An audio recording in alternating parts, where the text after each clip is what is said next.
Il est 12h30, merci de vous informer via RTI2 dans l'actualité de ce dimanche 23 avril 2023. D'abord en Côte d'Ivoire, l'escale 225 nous conduira à Bendé-Kwassikro dans le centre-ouest de notre pays pour découvrir le Goli, une danse traditionnelle qui contribue à la célébrité du village. Hors de chez nous, au Mali, le pays frappé par un deuil, 10 civils et 3 soldats ont été tués.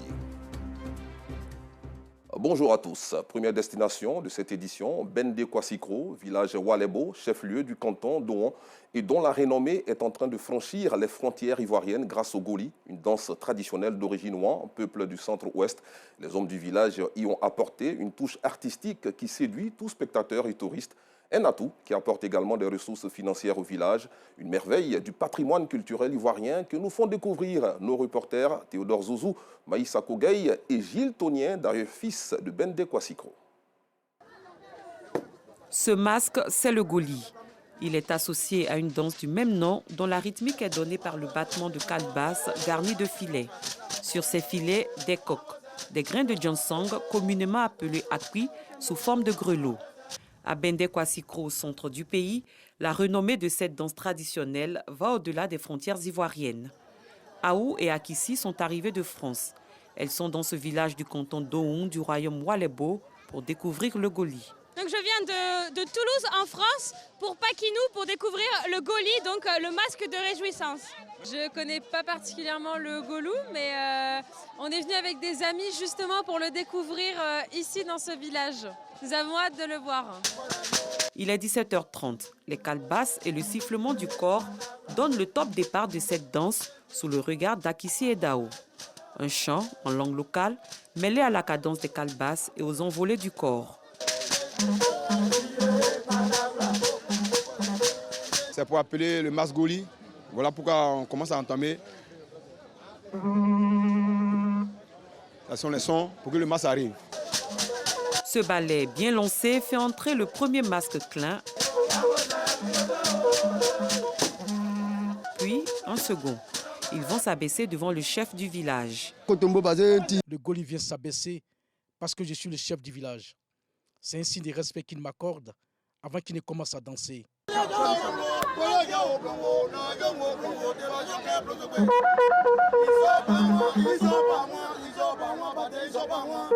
Après cette allégeance à l'autorité coutumière, l'un des leads vocaux entonnant une chanson sort des rangs. Il va vers le chef du village et rejoint le groupe de batteurs de calebasses.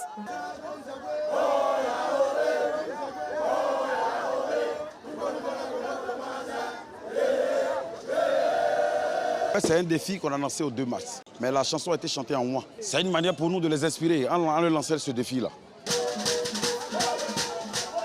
La chanson monte d'un cran et le sifflement du corps devient de plus en plus mélodieux et envoûtant. Le rythme plus endiablé. C'est un duel qui oppose les deux masques rivaux pour la circonstance.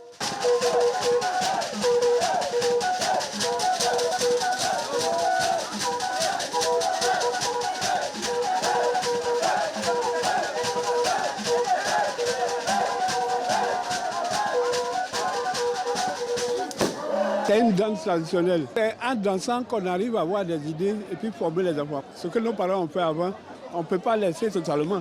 Mais il faut qu'on ait des idées plus pour envoyer pour qu'on s'avance. Les masques clins essaient chacun de relever le défi lancé par le lead vocal. Puis, les femmes entrent en scène. Séduits par les chants et pas, les visiteurs ne peuvent plus se retenir. Ils se lancent dans la danse.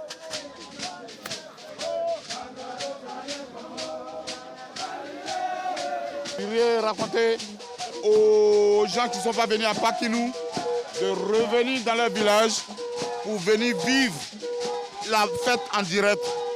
Je trouve que c'est une super danse bien conviviale qui fait plaisir à regarder, c'est très animé et surtout c'est impressionnant de voir la précision des pas du Goli. Je n'ai pas du tout eu tort de venir, au contraire, la Côte d'Ivoire réserve de belles surprises.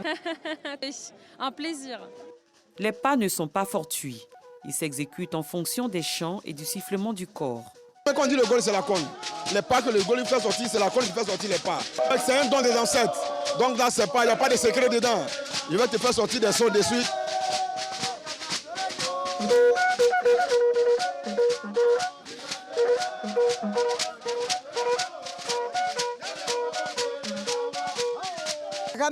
Je ne suis pas allée à l'école pour apprendre à danser, mais seulement je l'ai appris par rapport à mes ancêtres. La façon dont les gens chantent là, c'est par rapport à ça qu'on retrouve les pas. Chaque pas a sa chanson. Le Goli de Bendé Kwassikro allie tradition et créativité. Les danseurs en uniforme battent les calebasses, bougent les pieds et chantent dans un mouvement agréable au regard.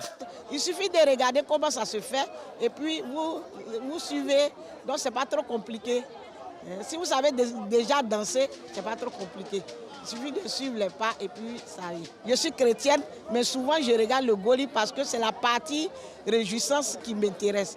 Partie sacrée, bon, je n'en fais pas partie. À la nuit tombée, les masques clins laissent la scène au Goli Tama. L'ambiance est plus chaude. Un véritable spectacle livré par les batteurs, le détenteur du corps et les masques Tama. Le Goli Tama, il n'y a pas de différence, c'est le même rythme. C'est la même danse. Mais chacun a sa manière de danser. Ces masques ne font pas qu'offrir un spectacle. Ils tissent également des alliances. Comme symbole de ces alliances, un rameau est noué au poignet de l'allié. Désormais, il y a une alliance qui est scellée entre le Goli et moi. C'est-à-dire qu'à chaque cérémonie des Goli, si je ne peux être présent, je peux apporter une contribution par l'intermédiaire de Pierre-Paul. Dans le Tama, c'est un spectacle à couper le souffle, à la satisfaction des spectateurs en extase.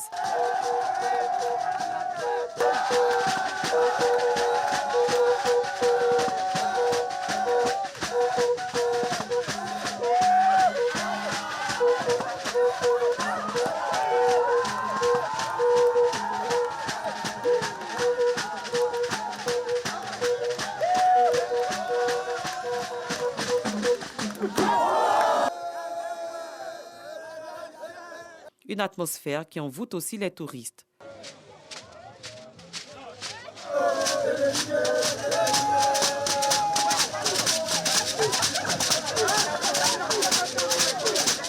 Je la trouve superbe, magnifique. Il y a un talent fou pour danser avec les pieds, là, c'est impressionnant. Franchement, une des plus belles choses que j'ai vues en Côte d'Ivoire. Il faut surtout conserver ce patrimoine. Le Goli de Bendé Kwassikro est aujourd'hui un label du village. Il rapporte des ressources aux jeunes qui le dansent en dehors des travaux. Emballant et plaisant, ce groupe de jeunes est aujourd'hui très sollicité sur toute l'étendue du territoire, mais également à l'extérieur du pays. Une véritable fierté pour le canton d'Ohon. Le Goli est une danse traditionnelle des peuples Ouan et Kodé.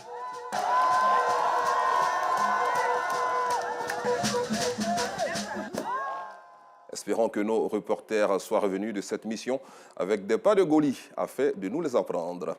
Allez, direction à présent dans l'ouest de la Côte d'Ivoire où consommateurs et autres usagers vivent une galère. En effet, au lendemain de la célébration de l'Aïd el-Fitr, il est difficile de faire des emplettes et circuler à bord d'un taxi communal dans la ville. Et pour cause, commerçants et conducteurs sont toujours à la fête. C'est un constat de Gervais Kwasi du bureau régional RTIMA. S'approvisionner en denrées de consommation et se déplacer en cette période post-Ramadan n'est pas du tout chose aisée pour les populations du Mans. Le grand marché est vide aux trois quarts. Plusieurs commerces ont baissé pavillon. Sur nos marchés, je n'ai rien eu au marché. Tous les magasins sont fermés. Ce que je voulais acheter, je n'ai pas eu. Comme c'est la fête, 80% de mes commerces là ne sont pas venus. Comme moi, il y a plusieurs commandes pour respecter les rendez-vous. Dans le secteur du transport, le trafic est au ralenti, mettant en mal les usagers des taxis communaux. Le matin, pour avoir taxi pour venir au travail, c'était difficile. Il y a même marché pour venir au travail. La fête de l'Aïd el-Fitr continue de battre son plein avec le traditionnel Sambé des enfants en plus de la visite des sites attractifs. Le dernier cas n'est pas fait pour déplaire aux opérateurs économiques dont plusieurs d'entre eux se frottent les mains. D'habitude, nous recevons 15 enfants par jour, mais le jour de Ramadan, nous avons reçu 50 enfants. Cela veut dire que le jour de Ramadan, les choses marchent bien. Au regard des années précédentes, ce ralentissement des activités dans presque tous les domaines dû à la fête du Ramadan pourrait durer une semaine ici au pied du mont Tongbi. Et puis la fête de Ramadan a été célébrée différemment. Dans certaines familles musulmanes, l'ambiance était festive. Par contre, dans les familles démunies, elle était plutôt calme à cause de leur situation précaire. Elles n'ont pas pu avoir le minimum en ce jour de fête. Notre équipe de reportage conduite par Bintou Pekele a visité une famille précaire dans la commune d'Abobo. Ambiance plutôt calme dans cette cour commune située au carrefour Diallo dans la commune d'Abobo. Massandji a trouvé refuge dans cette maison inachevée depuis le décès de son mari il y a près de 10 ans. Elle n'a pas cuisiné ce jour qui marque la fête de la fin du jeûne de Ramadan. Ses marmites vides et ses assiettes en vrac en disent long sur la précarité de cette famille. Depuis mon mari là, il est décédé là. Mon voisin m'a donné à manger un peu pour manger. Les 2 jours de fête là, on n'est pas préparé. Cette année, elle n'a pas cousu mon habit de fête. Le matin, il a mangé sur les voisins. Mes amis sont sapés. Je ne suis pas sapée, ça me fait vraiment mal. Ici, les cas de maladie s'ajoutent à la précarité. Yeo souffre de troubles mentaux depuis plus de 10 ans. Il n'a donc pas pu se rendre à la mosquée. C'est vrai que c'est la fête. Moi, je suis malade. Je ne peux pas sortir pour aller me balader. Donc, j'essaie de vivre ça à la maison comme ça. Je prie que j'ai la santé pour que les fêtes à venir, je puisse fêter comme les autres. L'Aïd el-Fitr est un jour de réjouissance pour les musulmans. Mais les conditions sociales de ces familles dans cette cour commune, dans la commune d'Abobo, ne leur permettent pas de se réjouir ce jour. Dans l'attente d'un lendemain meilleur, ces familles en difficulté sont livrées à elles-mêmes. Dans l'actualité internationale, 10 civils et 3 soldats ont été tués et 88 djihadistes neutralisés lors de multiples incidents survenus hier au Mali, a indiqué le gouvernement dans une vague de violence qu'il a qualifié de regain d'incidents terroristes perfides. Tôt le samedi matin, des djihadistes présumés ont attaqué la zone de l'aéroport de Sévaré dans la région de Mopti en faisant exploser des voitures piégées qui ont entraîné l'effondrement de quelques maisons. Toujours sur le continent, au Soudan, les États-Unis ont évacué au moins d'une opération héliportée leur ambassade à Khartoum, suivie par la France ce dimanche, alors que les combats meurtriers entre armées régulières et paramilitaires font rage depuis plus d'une semaine dans ce pays d'Afrique de l'Est. Les violences qui ont éclaté le 15 avril dernier à Khartoum et dans la région du Darfour ont fait des centaines de morts et des milliers de blessés selon l'Organisation mondiale de la santé. Point final. Merci d'avoir suivi cette édition. 19h30, c'est l'heure du retour de l'information sur RTI2. Bon dimanche à toutes et à tous.